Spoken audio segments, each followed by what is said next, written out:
I've been scared back into activity. It's started to sink in just how much work I've got to do in the next month to get this ready for the NEC show and have it MOT'd and taxed and everything. So today's job, I know I always say these things before I start working, but it's because I'm still making it up as I go along. I'm going to try and fix that bit, fix this bit, and then prep the whole of the engine bay ready for paint. So we have those bits chopped out, back to good metal. Gonna go get some of that built hammer rust treater and paint that on before I make my patches to go back over those bits. Patches made.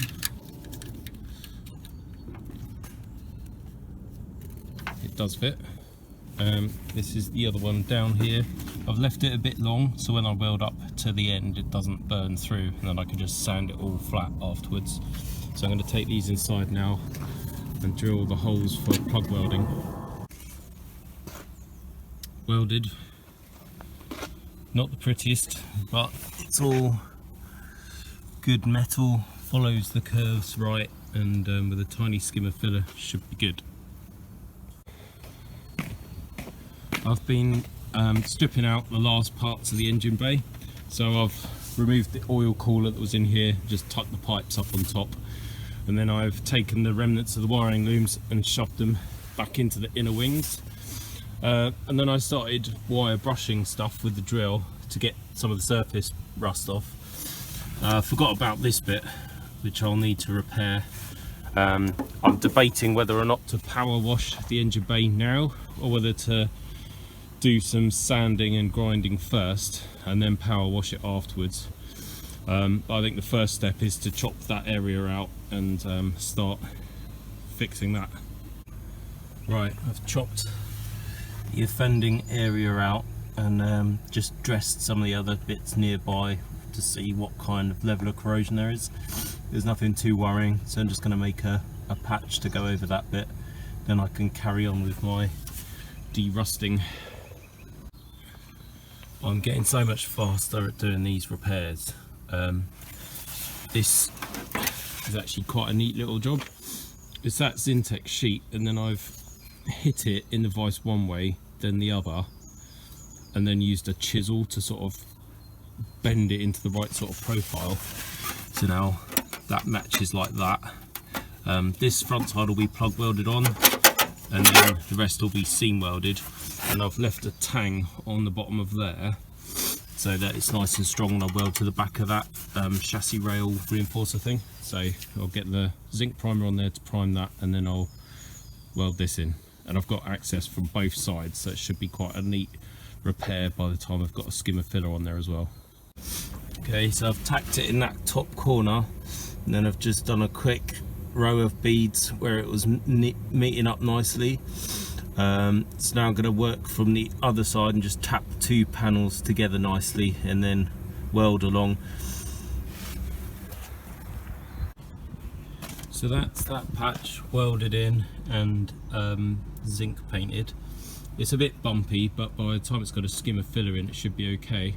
I've just started going over bits of this side of the engine bay with the wire wheel just to get the old stickers off and expose a few bits of rust. I also put the grinder in down that edge to clean up some surface rust.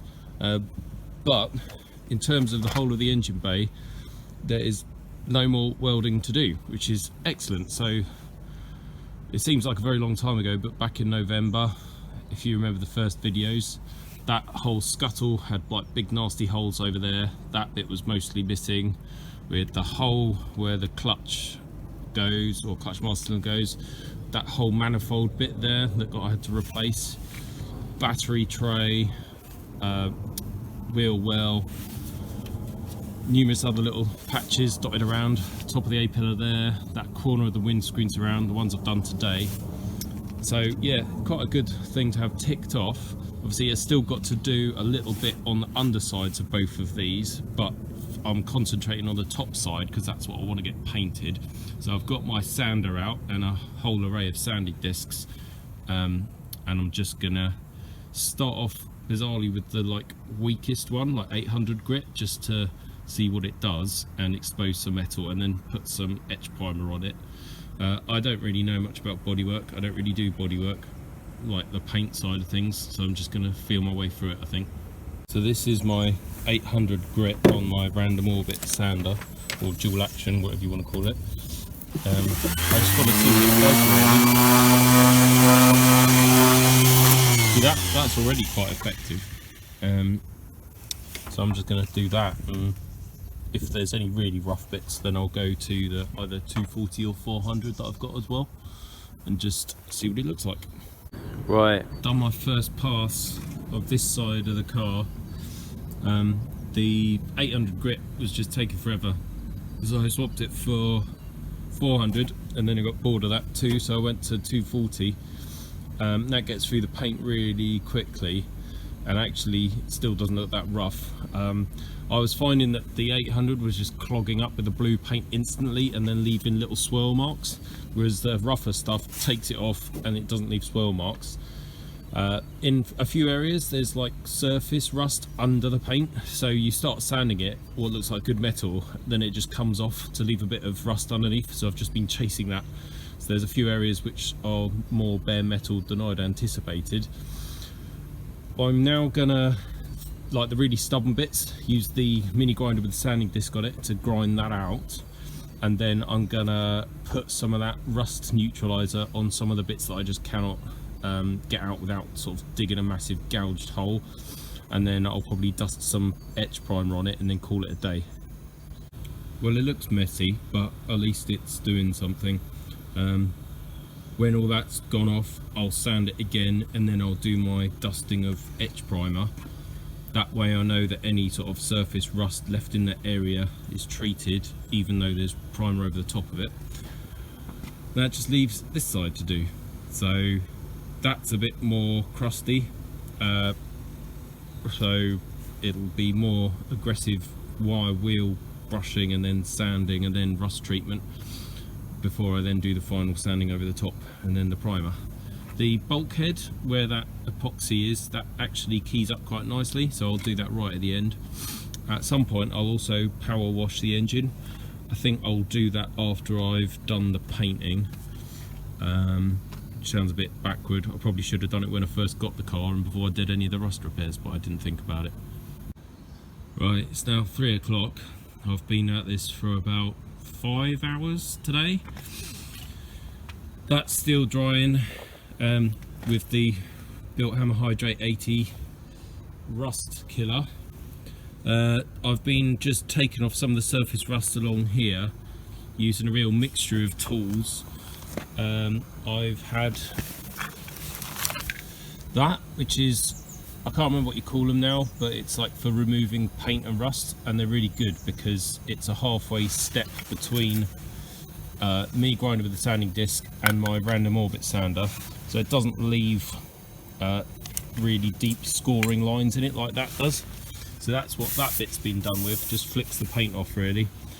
I've also been using the grinder, wire wheel on a drill and the sander to just get a head start with getting some of the surface rust off this side. I have unearthed some more rust. There's a hole there, and a bit here, so I'll probably chop all of that out and replace the captive threads here, but I'll leave that for another day. This is all really solid, and what's excellent is just how solid the rad mounts are. If you've got SD1s, then those are almost always gone because water just sits on top of them and then rots them out, so that's all just surface rust.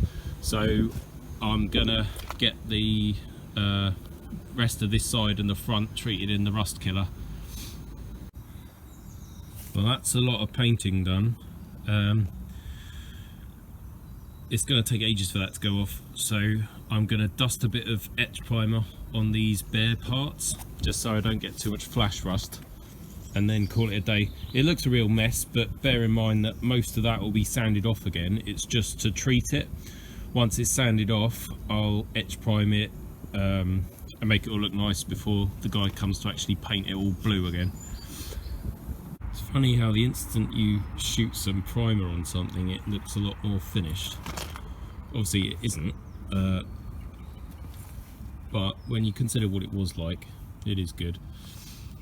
It's just occurred to me today how much of this will be filled and hidden by the time you've got another battery, the air box, the fuel filter, the radiator of course, and the big air pipe that goes from the air filter into the turbo, the other battery, the header tank, servo, master cylinder, bulkhead insulation panels, and of course all of this is under the bonnet. So it's been a lot of hard work for ultimately something you're not really going to see, but at least it should preserve the car, because this will have a hell of a lot more sort of stone chipping and epoxy on the underside of the front end than it did when it left the factory.